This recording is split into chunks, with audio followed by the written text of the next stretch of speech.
35 hit फिल्में देने वाला साउथ का एक सुपरस्टार, जिसे 9 बार बेस्ट एक्टर का अवार्ड मिला, जो पहले से शादीशुदा है, उसकी एक प्रेमिका होती है। वो प्रेमिका जनवरी 2024 में सोशल मीडिया पर कुछ फोटो शेयर करती है अपने हीरो के साथ। लेकिन उस हीरो का एक फैन जो कि ज़बरदस्त तरीके से नाराज़ हो जाता है, क्योंकि उसे पता था उसका हीरो पहले से शादीशुदा है।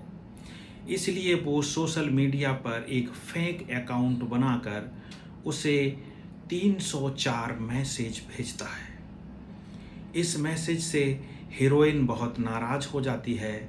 वो जवाब तो कुछ नहीं देती, लेकिन बहुत परेशान हो जाती। एक दिन उस फैन ने अपने प्राइवेट पार्ट का एक फ़ोटो भेजा। उसके बाद बात बहुत बिगड़ जाती है और वह अपने प्रेमी यानी उस हीरो को वही बात बताती है। उसका हीरो इतना नाराज़ हो जाता है कि वो सबक सिखाने के लिए उसका बुरी तरह से कत्ल करा देता है।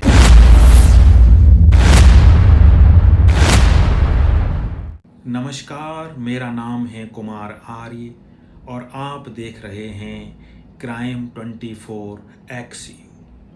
आज की घटना बंगलौर शहर से है, थाना कमासी पालिया। यहाँ पर एक डिलीवरी बॉय डिलीवरी देने जा रहा था। तभी सुमन हल्ली पुल के पास जब वो पहुँचता है, वहाँ पर उसने देखा कि कुछ कुत्ते एक इंसानी लाश को खींचकर खा रहे हैं। उसने कुत्तों को भगाने का प्रयास किया, लेकिन वो असफल रहा। इसी बीच वह कॉल करके पुलिस को बुला लेता है। पुलिस जब आती है तो पुलिस उसको उठाकर थाने लेकर आती है और थाने में लेकर आने के बाद सोशल मीडिया पर उसके फ़ोटोज़ को डाला जाता है ताकि कोई इसे पहचान ले। लेकिन जब पुलिस असफल रहती है तो फिर वह थानों से संपर्क करने का प्रयास करती है कि कहीं पर कोई गुमशुदगी की रिपोर्ट तो नहीं लिखाई गई है। इसी बीच पुलिस को पता चलता है एक थाने में 9 तारीख को ही गुमशुदगी की रिपोर्ट लिखाई गई है। संपर्क करने के बाद उसके परिवार से उसकी मां को बुलाया जाता है और जब वहां बुलाया जाता है तब उसकी मां पहचान लेती है कि यह लाश तो उसके बेटे रेणुका स्वामी की है, जिसकी उम्र लगभग 35 साल थी। उसकी पत्नी गर्भवती थी। वह एक फार्मेसी के लिए दवाई सप्लाई करने का काम करता था। पुलिस इस बात में जुट जाती है कि आखिर यह कत्ल किसने किया। इसी बीच जब पोस्टमार्टम की रिपोर्ट आती है तो पुलिस सन्न रह जाती है, क्योंकि उसके शरीर का ऐसा कोई हिस्सा नहीं था जिस पर कि हड्डियों के टूटने चटकने के निशान न हों। यहाँ तक कि उसके सर की हड्डी भी टूट चुकी थी। पुलिस इस बात की छानबीन में जुट जाती है कि आखिर कोई इतनी हैवानियत के साथ किसी की हत्या कैसे कर सकता है। इसी बीच 10 जून 2024 को 3 लड़के आते हैं और वो अपने जुर्म को कबूल करते हुए कहते हैं कि हमने ही रेणुका स्वामी को मारा है, क्योंकि इसके पास कुछ पैसे थे और वो ये उधार के पैसे नहीं दे रहा था, इसलिए हमने इसका कत्ल कर दिया। पुलिस बहुत खुश होती है कि चलो आखिरकार में जो कातिल थे वो पकड़े गए। लेकिन इस बात को सुन रहे डीएसपी एस गिरीश कुमार को यह बात हजम नहीं होती है कि आखिर इतनी जल्दी और इस तरह से कोई अपने जुर्म को कैसे कबूल कर सकता है। वो उन तीनों लड़कों को बुलाते हैं।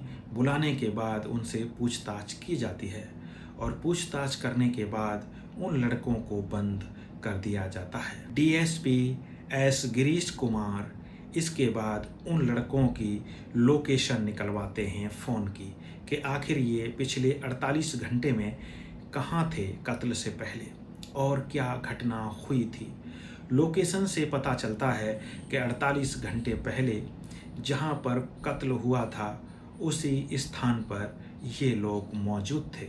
लेकिन उनके फ़ोन डिटेल में कुछ हैरान करने वाली घटनाएं निकलती हैं। उन घटनाओं में पता लगता है कि उनके फ़ोन से जो कॉल आई थीं उनमें साउथ के सुपरस्टार दर्शन का नंबर भी शामिल था। इसके बाद उन तीनों से अलग अलग सख्ती से पूछताछ की जाती है। सख्ती से पूछताछ होने पर वो लड़के सारी बात को साफ साफ बताना शुरू करते हैं कि इस कत्ल में किसका हाथ था, किसने आदेश दिया। घटना कुछ इस प्रकार थी। 24 जनवरी 2024 को इंस्टाग्राम पर पवित्रा गौड़ा नाम की हीरोइन एक पोस्ट करती है। उस पोस्ट में वो लिखती है, 1 दशक बीत गया, अभी और दूर जाना है, हमारे रिश्ते के 10 साल बेमिसाल।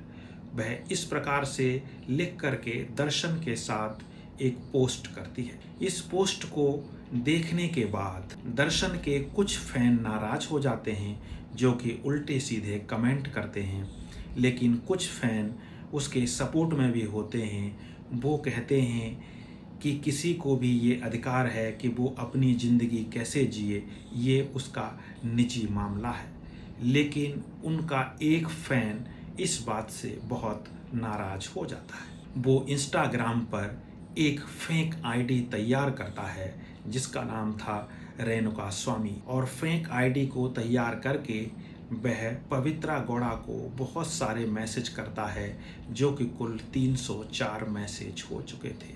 लेकिन पवित्रा गौड़ा इसका कोई जवाब नहीं देती है, लेकिन वो ये सारी बातें दर्शन के साथ शेयर करती है कि आपका कोई एक फ़ैन है जो कि मुझे गंदे गंदे मैसेज कर रहा है। हद तो तब हो गई जब उसने 28-29 मई 2024 को अपने प्राइवेट पार्ट की फ़ोटो शेयर की। इस प्राइवेट पार्ट के फ़ोटो शेयर में उसने लिखा, क्यों, ये तुम्हारे हीरो से ज़्यादा स्ट्रॉन्ग है ना, मैं तुम्हें उससे कहीं ज़्यादा अच्छे से संतुष्ट कर सकता। इस प्रकार की गंदी और भद्दी फ़ोटो जब उसने प्राइवेट पार्ट की यह भेजी तो हीरोइन बहुत नाराज़ हो जाती है, और वो ये सारी बातें दर्शन के साथ शेयर करती है और कहती है कि इस फैन को सबक सिखाओ।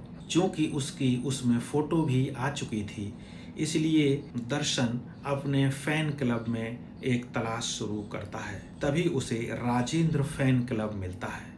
राजेंद्र नाम के शख्स से कहता है कि इस व्यक्ति की तलाश करो कि ये कौन है। तलाश करने के उपरांत पता चलता है कि यह एक फार्मेसी में दवाइयों की सप्लाई का काम करने वाला व्यक्ति है, जो कि दर्शन का बहुत बड़ा फ़ैन था। उसके बाद राजेंद्र उससे मेल जोल बढ़ाता है, अरे भाई, आप तो बहुत बड़े दर्शन के फ़ैन हो, मैं इस बात से बहुत खुश हूँ, क्या तुम अपने हीरो से मिलना नहीं चाहोगे।